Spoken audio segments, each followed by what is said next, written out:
Você lembra da falta de oxigênio lá no Amazonas? Você lembra que ocorreu aquela catástrofe que muitas pessoas morreram porque acabou o oxigênio lá na pandemia e não tinha oxigênio em lugar nenhum e não tinha jeito e o governo federal Bolsonaro demorou a agir até que enviou, a Venezuela também enviou oxigênio. Pois é, uma família entrou na justiça lá e a justiça condenou o Estado da Amazônia,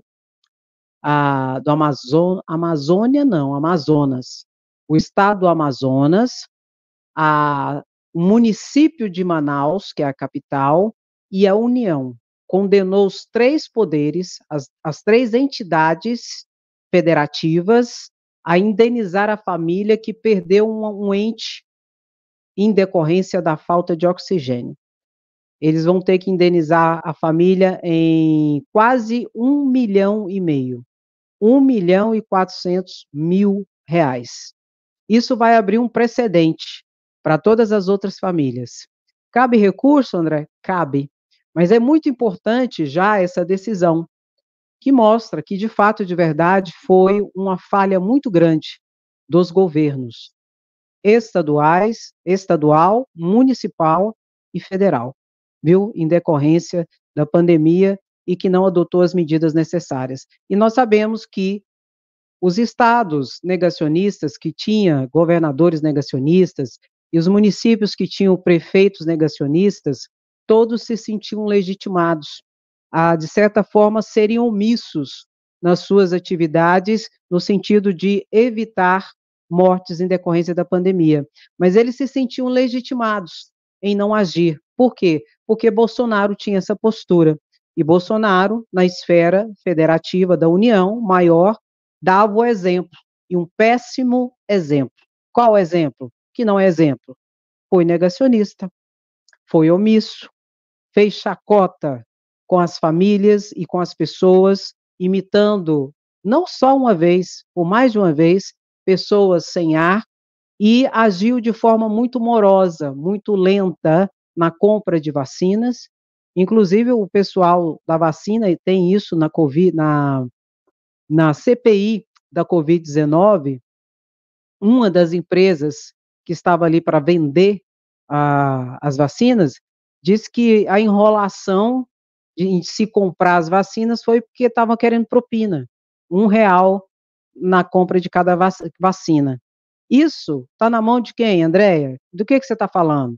Eu estou falando de tudo aquilo que está ali em objeto de investigação e que está no gabinete da ex-ministra do Supremo Tribunal Federal, Rosa Weber, que quem vai assumir dia 22 de fevereiro vai ser quem? Flávio Dino. É uma das situações que Flávio Dino vai ter que enfrentar, viu? Essa situação da pandemia, em que se pede o indiciamento de Bolsonaro por 9 crimes, só a questão da pandemia. Fora as outras situações, como das joias, falsificação do cartão de vacina, interferência na Polícia Federal, a tentativa de golpe no dia 8 de janeiro, as barras de ouro do Ministério do MEC, inclusive o ex-ministro do MEC envolvido em toda essa situação, só foi liberado há pouco tempo e responde a esse processo, em que está envolvido pastores, algumas prefeituras, alguns prefeitos, em que havia propinagem com barra de ouro ali, usando o Ministério da Educação, em toda essa situação. E Bolsonaro também está no bojo de toda essa situação, viu? Então, infelizmente, meu querido, minha querida, nós tivemos um desgoverno muito grande, muito grande. Mas, felizmente, existe a justiça. É morosa? É, mas nós chegaremos a uma resolução de tudo isso, e o ano de 2024 será muito importante, até porque Augusto Aras, o ex-procurador-geral da República, Lindouro Araújo, que ficou conhecido e que ficarão na história do Ministério Público Federal como os engavetadores, deixaram Bolsonaro fazer tudo o que fez e aprontar tudo o que aprontou, sem ser chamada a sua responsabilidade em nenhum momento. Logo se tornou essa essa coisa grande, essa coisa sem controle, que desembocou no 8 de janeiro, em que com certeza será um dos inquéritos policiais que se tornará em processo criminal em que Bolsonaro será o cabeça, como autor intelectual dessa situação, não é? Até porque, segundo Mauro Cid, quem barrou Bolsonaro? Você lembra? Quem barrou Bolsonaro no golpe foi o general Freire Gomes, que disse em uma reunião para ele mudar de assunto, para ele não falar sobre mais sobre a questão de golpe, senão ele ia ter que prender ele, o presidente. O coronel disse que ia prender o presidente Bolsonaro se ele continuasse com a conversa de tentativa de golpe. Isso tudo delatado pelo ex-ajudante-ordem de Bolsonaro, o coronel Mauro Cid. E isso, meu querido, é só um tico-tico assim, ó, que a gente sabe, fora tudo aquilo que a Polícia Federal sabe. Mas uma situação que eu entendo que será um divisor de águas também em toda essa investigação em relação à responsabilização dos atos de Bolsonaro que incorreriam em crime, é isso aqui, ó. Os celulares de Frederico Vassef. A Polícia Federal apreendeu, através de busca e apreensão, 4 celulares de Frederico Vassef. E a busca e apreensão de Frederico Vassef perdurou por 4 dias, porque a Polícia Federal não conseguia encontrá-lo e nem os seus celulares. Até que conseguiu prender 2 celulares com ele, apreender, num restaurante que ele estava, e um outro celular no seu apartamento, e um outro celular escondido dentro de um carro com a placa, sem placa, estacionado numa vaga de idoso e o celular lá dentro. E Frederico Vassef conseguiu parar a Polícia Federal durante alguns meses em relação à investigação e toda essa situação desses celulares, porque ele usou a sua prerrogativa enquanto advogado para que a polícia não tivesse o direito de vasculhar os seus celulares sem a presença de um representante da OAB. E o representante da OAB só conseguiu estar presente quando, André? Você não vai acreditar. Em agosto foi apreendido os celulares de Frederico Vassef. Frederico Vassef não deu a senha de nenhum deles. Primeiro obstáculo, a Polícia Federal teve que quebrar as senhas para conseguir entrar. Conseguiu. Quando conseguiu, começou a tirar as informações. Mais de 1 tera de áudios, vídeos e documentos nos celulares de Frederico Vassef. E tinha um celular, que esse que era o mais escondido, que dizem que era para contato direto com Bolsonaro e a família de Bolsonaro. E a Polícia Federal, então, só começou a perícia, de fato e de verdade, por causa desse embaraço ou obstáculo colocado pela OAB, e é uma prerrogativa dele, enquanto advogado, de Frederico Vassef, só em outubro. Só em outubro.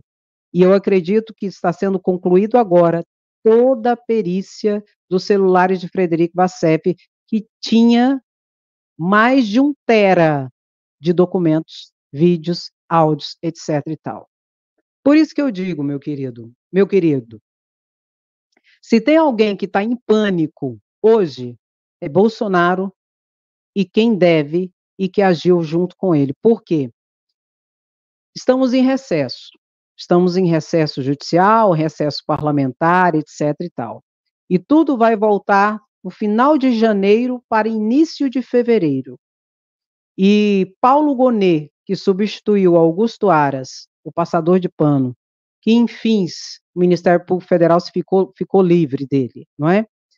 Paulo Gonet, segundo informações, já pegou os inquéritos e já está estudando todos, para saber se de fato e de verdade tem os indícios probatórios necessários para a abertura dos processos criminais pertinentes e o pedido de diligências que, caso ele venha entender ser necessário, tome. Como, por exemplo, a busca e apreensão, quebra de sigilos e pedido de prisão preventiva. Entende? Então, início de fevereiro, vai ter gente desesperada, morrendo de medo do toque toque, toque. Toque, toque de quem, Andréia? Da Polícia Federal. Porque não terá mais a blindagem de Augusto Aras. Não terá. Terá um novo Procurador-Geral da República, que, inclusive, vou dar a minha opinião particular. Você vai especular, André? Não. Eu vou dar a minha opinião particular. E olha aqui, ó. Não adianta chorar. Não adianta chorar. Minha opinião particular. Paulo Gonet, que é o novo Procurador-Geral da República, que entrou no lugar do Augusto Aras, um engavetador, eu acredito que ele esteja alinhado com os ministros do Supremo Tribunal Federal, especialmente alinhado com o ministro Alexandre de Moraes. O que significa dizer isso, André? Estar alinhado, pelo amor de Deus. Significa dizer que Paulo Gonet quer a justiça, quer que haja a reprimenda estatal para os atos e fatos que forem de fato e de verdade ensejados como condutas típicas, ou seja, crimes, até para que haja o caráter pedagógico, especialmente para todos os golpistas. Porque se não houver essa atividade judicante de forma especializada, no sentido de se fazer justiça em relação aos golpistas, leia-se, especialmente em relação aos financiadores, aos líderes religiosos e aos cabeças, deputados, senadores e ex-presidentes responsáveis, eles voltarão. E voltarão mais organizados e mais violentos para uma nova tentativa de golpe. Por quê? Não dá nada. Se a justiça não der a resposta estatal necessária, vão aprontar de novo. E, infelizmente, eles terão nas mãos um grupo de massa de manobra que ainda são manipulados, lamentavelmente. Aqueles que hoje estão pagando sua pena de 3 a 17 anos, o bucha de canhão, que foi usado, manipulado como um marionete, levado para o fronte e hoje tem uns na papuda e outras na colmeia. Enquanto os mandantes e autores e incitadores de fato e de verdade, nesse momento, deve estar tomando a sua Heineken e comendo a sua picanha de R$ 39,90 que papai Lula organizou. Entende? Então, meu querido, a justiça virá.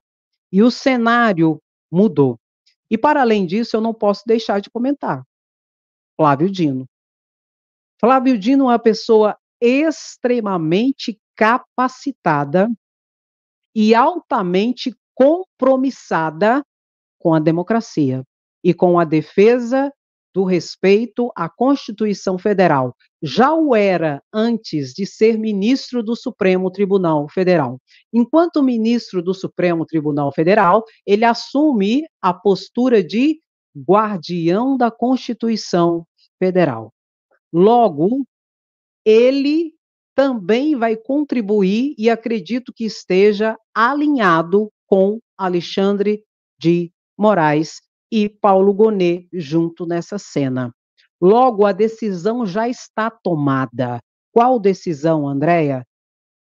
Haverá a reparação à Constituição Federal.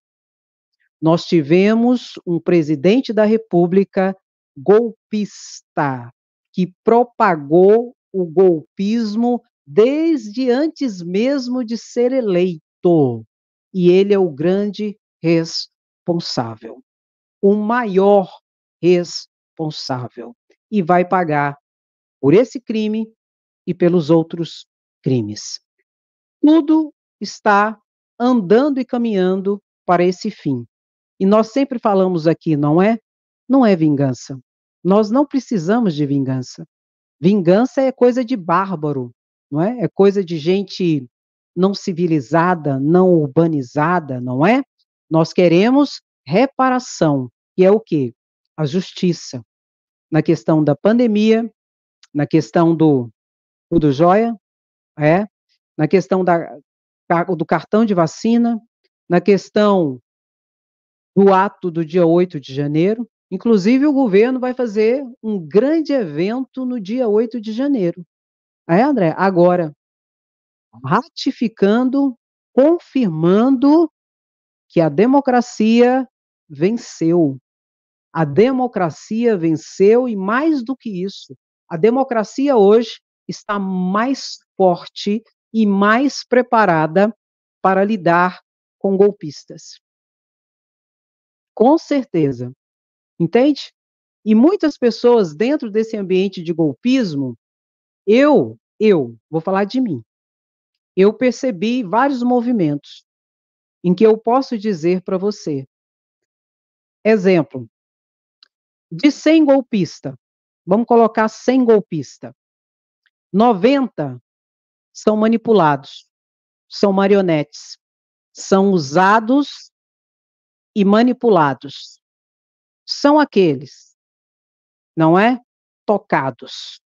Os outros 10, desses outros 10 que sobrou dos 100, são os cabeças. Desses cabeças, 6 são líderes religiosos, que não estão preocupados em pregar o cristianismo e que fazem do púlpito de adoração palanquete de politicagem da mais rasteira. Por quê?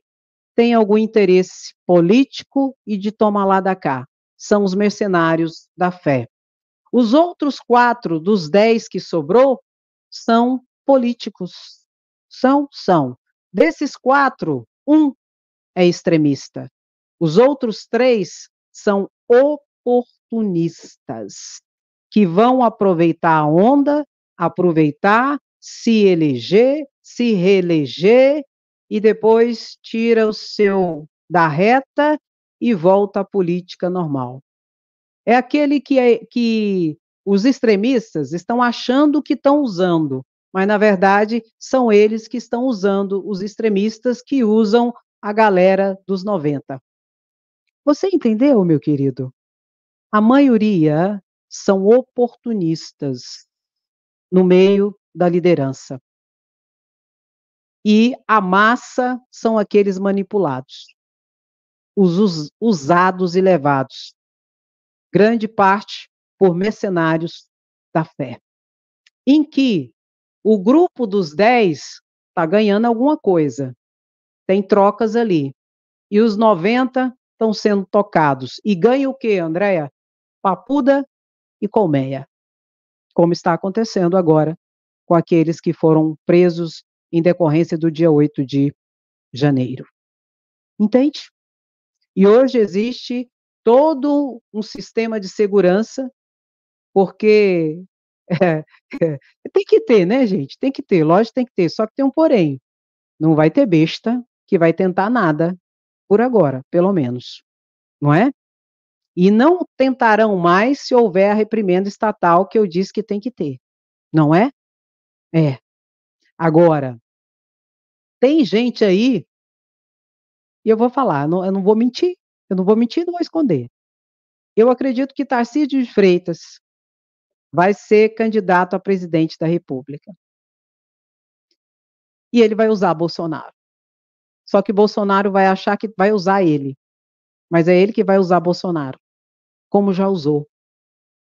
Porque Tarcísio de Freitas não é extremista, ele é oportunista e sabe aproveitar as brechas dessa loucura bolsonarista. Falta de caráter? Com certeza, mas ele sabe aproveitar.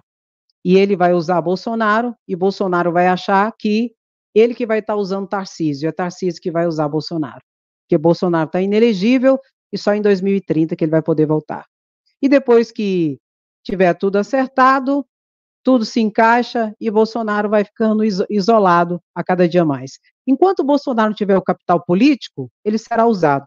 E Bolsonaro acha que ele que usa. Não, hoje não. Hoje não é mais assim. É Bolsonaro que é usado.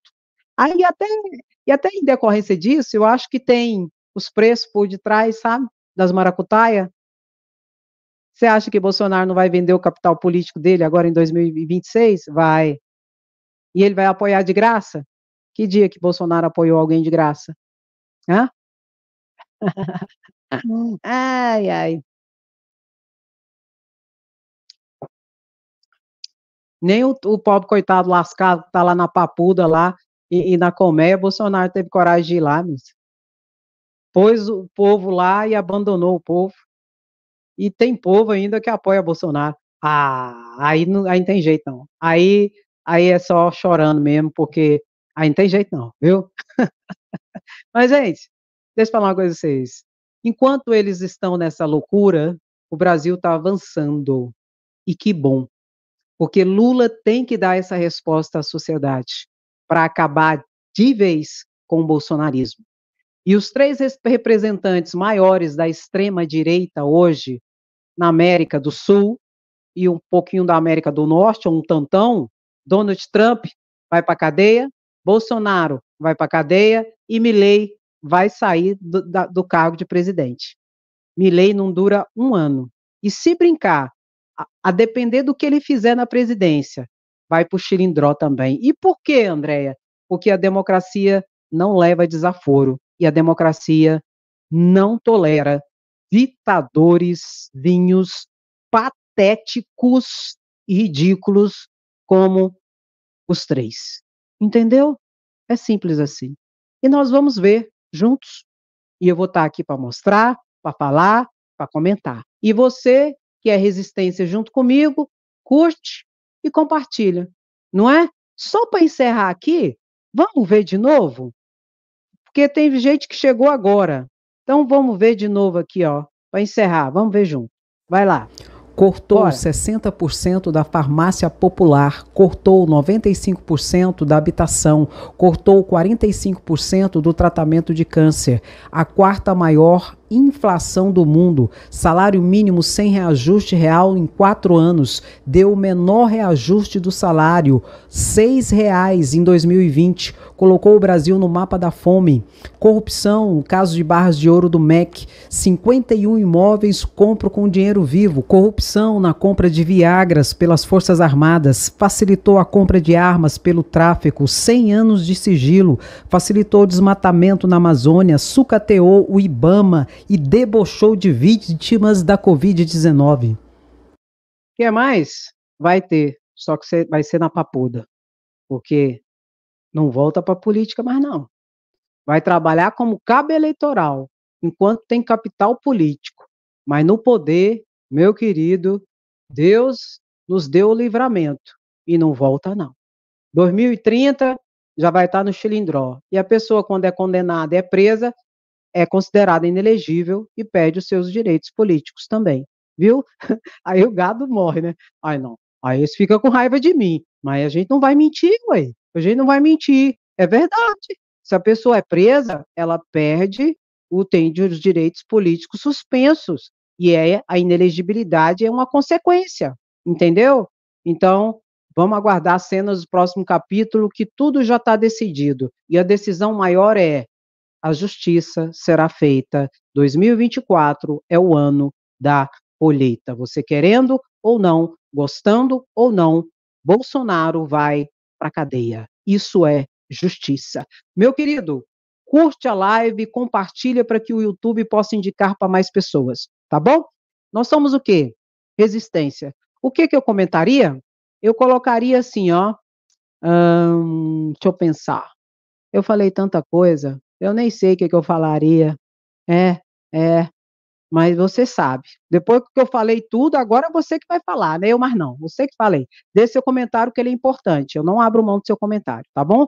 Curte, compartilha. Até amanhã, se Deus quiser. Nós somos resistência. Quem gosta, fica. Quem não gosta, já foi embora. E mimimi, não. Não, ainda não. Mas tá tudo bem. Tá tudo bem, tá bom? Beijo no seu coração. Até a próxima live. Tchau, tchau.